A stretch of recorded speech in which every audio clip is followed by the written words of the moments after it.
All right, what's up, fools? We're out here back in Azusa. Actually haven't done one of these interviews in quite some time, but we're graduating in like 3.5 weeks, and I got like 45 people to run through, so we'll see how many we can get.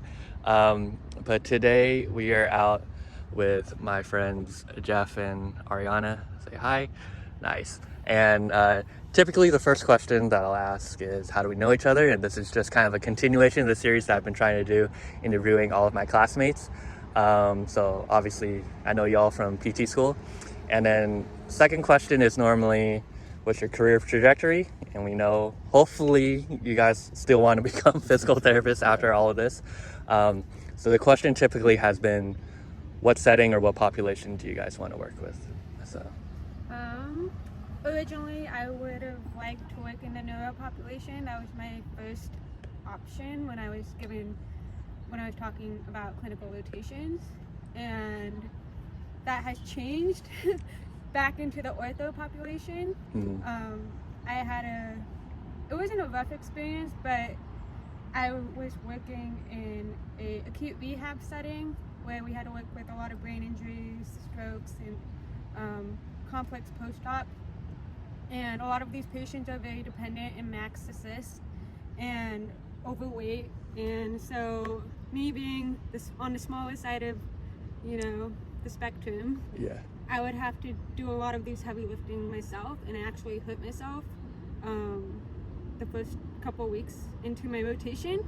And I constantly feel like I'm putting my patients at risk or myself at risk. So that's why I transitioned back into ortho, at least for now, until I can find more of a niche population I could work with. Nice. Yeah, and as Wes mentioned before, I'm Jeff, and he actually sold our relationship a little bit short, I feel like. We were lab partners for the first few semesters before the pandemic hit, and we got to know each other. He came over, met my wife, my dog, my daughter a few times, so yeah, he's a great guy. As far as the population I want to work with, I really thought I wanted to work with pediatrics. Much like Ariana, I went into my last rotation, got to experience that. I now know I don't want to do pediatrics.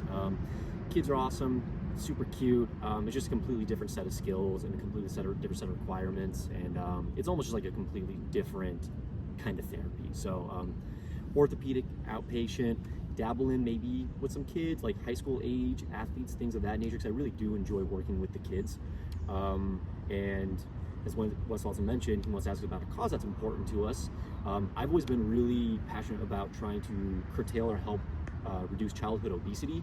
Being active as a kid was always really big and important to me. I wasn't the smartest kid, the brightest crayon in the box necessarily. So being on the field and being on the court and being able to be active is a place where I felt like worthy and equal, and I want every kid to have the ability to do that if they want the ability to have the ability to do that. Nice. Thanks for sharing that.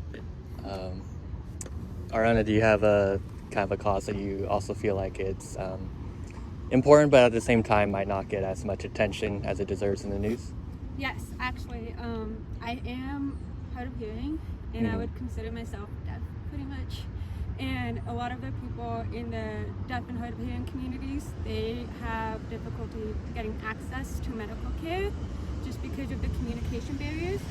There are technologies in place that we can utilize, but a lot of medical professionals do not know how to use those technologies, and that ends up becoming another barrier for the deaf and hard of hearing population. So one of my goals is to be a part of a clinic that has a population of these deaf and hard of hearing individuals that I can directly communicate with them and educate them on resources and how to help themselves, and where to go from here. So that is one of my biggest goals in PT, is to address those barriers that the deaf and hard of hearing populations have to go through. Nice. And I guess this is kind of just like a side question. Let's say we're in clinic and we're treating someone who's hard of hearing. Is there any resources that you would recommend that we look into if we want to better communicate with people from this population? I would, if you had one thing you had to, utilize, just do like phone texting, like texting back and forth. I think the deaf and hard of hearing population, they're they utilize that a lot more so than the videos. So if you can just like text to them and write back and forth, like on a note app or something, that would be a huge like thing for them.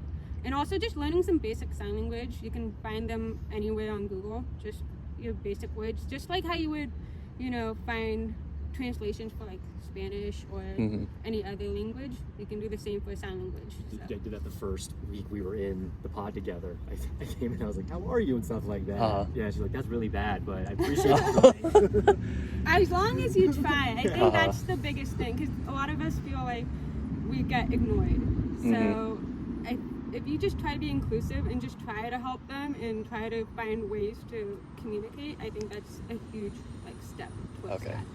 You're fluent in ASL? ASL, yes. Okay, I'll maybe before we graduate, I'll try to learn some stuff and practice on you. I put together like a resource for one of the hospitals I volunteered at, which is basic like ABCs and just some like basic signs that you would need to communicate in a healthcare setting. So if anyone can do that, that would be a huge help as well. Nice. Okay. And then kind of moving on to that, so the next question would be, is there a person or organization either that you've been affiliated with in the past or affiliated now, or even just ones that you kind of see out there that you feel like you'd want to shout out and give some more recognition to? Yeah, I want to shout out the very first clinic I was ever hired as an aide at. They hired me after leaving a job in real estate finance, so with no real prior experience, and it was a physical Therapyworks, and the guy's name was Dr. John Dravillas, and he's like, honestly, he was just a massive inspiration to me. When he hired me on, he was going through this cancer battle as well, and he was like spending nights in the clinic and whatnot and still getting his work done. He set up a program for more underprivileged families in the area so they can get treatment as well for therapy just in case they can't afford it necessarily. So I just want to give a big shout out to him. I don't think I'd be here today if it wasn't for him, and I've stayed in contact with him throughout the years a little bit, and just he's a great guy. Nice. Shout out. What's the name of that clinic? Physical Therapyworks. It's in Santa Monica. I can't remember the exact corner it's at, but it's super tiny. It's like 2 or 3 therapy rooms, 1 front office assistant. The front office assistant I got hired, who's still there, I believe was hired the same day I was hired as an aide, and she's awesome too. Like, it's a great little community place, and he's really just run the whole operation on his own. So yeah, big shout out to him. Cool. We'll put a link in the description. Yeah. I can't think off of the top of my head any specific organization, but I would just say like keep an open mind when you meet people and just kind of get to know them. Don't make assumptions, and just smile. I think that's one thing that's missing is when we talk like past people, we don't smile, we don't look at them, we just look down, and we just stay in a little box. So just open up that box a little bit. Yeah, I definitely need to do better with Yeah, that myself. box, man. Yeah. And then the last question that I have for you guys is, what's the goal that you guys have for the future? Can be as short as today or tomorrow, and can be as long as, till you die. The goal for the next 3 weeks is just to stay focused and get through school. It's been a grind, as these two can also attest to. So staying focused, getting through it. And then, just finding good, consistent work. I always, I have a daughter, and I want her to be able to go to school on like career day and say, my daddy is a doctor of physical therapy, and I'm proud of what he does to a degree. So that's my end game. Nice. I think I can agree with Jeff that we just want to finish PT school, graduate, get the board exams done, the law exam done, and start working. Besides that, my plan is to move to Oceanside or somewhere near San Diego County, just because there's a bigger deaf and hard of hearing population over there. So that's just getting my foot in the door, and then obviously get married, and we'll see what happens after that. Nice. I haven't thought that far. You got the ring though. Oh yeah. Oh, wait, is that new? Kind of, yes. How long ago? Kind of complicated. It started back in 2018. Still but wrong. We finally got a ring. I think it was in May. So we finally made it official, but it's been a long time coming. I've been with him for almost 9 years now. Wow. So, yeah. Congratulations. Thank you. Dang. Yeah. Man, I'm so happy for y'all. All right, and then I guess to kind of wrap things up, and we kind of started this with Christy's interview, but she suggested that the people that I interview also ask me a question. Okay. Just to kind of make it interesting, and we actually first integrated it with the last interview with Caitlin and Roxana. I think Roxana asked me if I was more of a Marvel or a DC fan, and I had to say Marvel. You had to? You were forced? No, I wasn't forced, but like, I'm just... Gotta make a choice. Who would say DC, right? Yeah. So it can be anything. It could be like deep and profound. It can be funny and goofy. Just Oh anything. yeah, it can be anything. So I would be curious, just because where'd you do your undergrad? I did my undergrad at Cal Poly San Luis Obispo, but that's right. Yeah. Did you know my wife when you went to school there? I did not know your wife, but we did talk, and we lived kind of in the same apartment complex. I think maybe not at the same time, at different times, but I did well, it's not a complicated path, but I did a year at Cabrillo College, which is my junior college in Santa Cruz, and then originally I wanted to do architecture, so I That makes sense, then. went to Cuesta with the goal to get into Cal Poly, and as I was going to Cuesta, I realized I wanted to do physical therapy. I didn't want to sit at a computer for like 10 hours a day. So well, that wasn't my actual question, but it's good to know. I just want to know, what was it like being down here for the past 3 years with the pandemic, and you're far from home, and I know we're buddies, but I also know that you're doing this project in part because you're somewhat of a quiet person. So what was it like being down here? You know, how'd you get through it? Yeah, so I'll say coming down here originally was interesting. I was originally living I was originally living in a house like a mile down by myself with like one other APU student, and it was I really enjoyed coming to campus, being able to interact with everyone, and I would stay on campus and study, and then I would go back home, and being at home was nice, where I kind of separated being at school, studying, and being able to relax at home.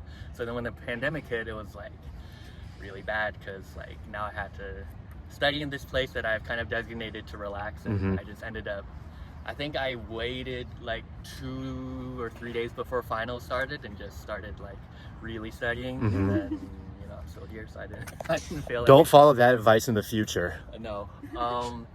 And then I don't know if you guys knew, but I was living in the house. You were living with those 4 other guys or something like that, right? So we have 4 other classmates, Johnny, David, Zach, and Matt. Yeah. And I was living with them for quite some time, and that actually made it a lot easier to kind of be away from home. I'm from Santa Cruz, and basically all my family is either basically from the Bay Area, NorCal. I have a couple, I guess, family friends that live in St. Demas and around the area. But it was, I guess, more tough than I would like to admit, being away from them. So being able to live with the guys was a lot of help. And unfortunately, we're not in that house anymore, and I'm kind of in my own space, like a mile away, and I'm starting to, miss. Oh yeah. Being a little lonely sometimes, but I'm happy that I basically got my girlfriend on speed dial and Nice. call a lot. So, nice. Yeah. All right. I know, I see you walking to school, and I'm thinking you're parking in the parking lot over there. And now you're walking from home, right? I'm closer to like baseline. Oh, okay. So it's like a mile and a half, and it's like, I think coming back, it's like a nice meditation for me to kind of get my mind into school. And then lately I've been trying to run back actually, and that's just like my cardio for the day. Yeah. So That was gonna be my question. What is your preferred mode of workout? Is it strength training, running, some other sport? My preferred mode is either running or doing strength training. I wasn't as big of a prolific runner as Jeff was, but I did cross country and track in middle school and high school. Basically decided that I didn't want to be like super skinny anymore, so started lifting weights. Shots fired. Oh, that's fine. That's fine. Well, no, I mean, I feel like I was like rail skinny back then. You're also a lot taller than me, so yeah. It really looked interesting. Fun fact: compared to high school, I'm about 50 to 60 pounds heavier right now. Wow. High school. So, Have you met your goal of where you want to be, or? When I started, I was like, I don't ever want to be over 200 because that seems like so much heavier. So now I'm like definitely heavier than that, but it's like I think definitely I'm not at my goal, yet. I don't know where that is, and I feel like it's just constantly evolving, either from wanting to become stronger or wanting to become a little faster, being able to run a little farther. It kind of always changes, and I feel like that I guess makes it exciting for me, and Yeah. I'm always working towards something, and I don't want to say I'm never happy, but like just not satisfied. Got that dog in you. Yeah. Yeah, we did an x-ray, we checked out, you got that dog in you. Not Yeah. yeah, but I try to do some strength training, some long distance running if I can. I try to do at least like one long race a year, either like a half or a full marathon, and I'd like to do like a 50K or a 100-miler. Ultra marathon or something like that. Yeah. Blah. So that's Good for you guys. that's bucket list goals. Yeah. Yeah. Put in mine too. I just gotta get to my hack first. Oh, such active bucket list goals. My bucket list goals like sit on a beach and eat a bucket of chicken or something like that, you know? Like just chilling. But yeah, any other questions from you guys? Or I heard you got a job. I did get a job. So through my third rotation, they kind of have a wide network of clinics, and I was working in San Jose, and the clinic that I will be at is in Salinas, and it's a lot closer to where my girlfriend is. And typically, if I'm living back in Santa Cruz, I have to commute like 45 minutes this year, which is like not the worst, but not ideal. So ideally, like to be a lot closer, so it just kind of made sense, and I've always wanted to get my Spanish a little better. And Okay. I feel like being in a very Hispanic-centered population, I'll have to kind of be forced to practice a lot more than I have been lately. So Damn, so once you get, so you're going to be here till October, and then yeah, are you going to be up in Salinas, I guess, studying and working until the boards, and then you come back down for graduation? yeah. So once the semester ends, head back up, and then like you said, studying for boards, and then graduation, and then I'll be PTLA starting January 9th. Yay! Exciting. I'm excited. Yeah. Yeah, thank you. Yeah. Cool. Well, I hope it's that easy for us to find a job. I know. Yeah. You guys, not Did you yet? ask, or did they just offer it? So well, no, not. Yeah. I'm not like that. They sent out an email. They have a lot of because they have a lot of clinics. They know they have a lot of students, and they said, "All right, we have an early hire program. Like, we know you guys aren't like graduated yet, but if you're interested, we'd Okay. like to interview you." So Okay. interviewed, and then they're like, We like you. sure. Yeah. And I was like, I don't know why, but okay. And you're like, I got to ask you a few questions, and you want to ask me any questions. Yeah. Yeah. But it seemed like a good fit. I really enjoyed the clinic that I was at for the third rotation. Nice. All right. Well, that sounds good. Yeah. Dope. Should I hit the end button? Yeah. We'll see y'all next time. Thank you. Bye. See you. See you, everyone.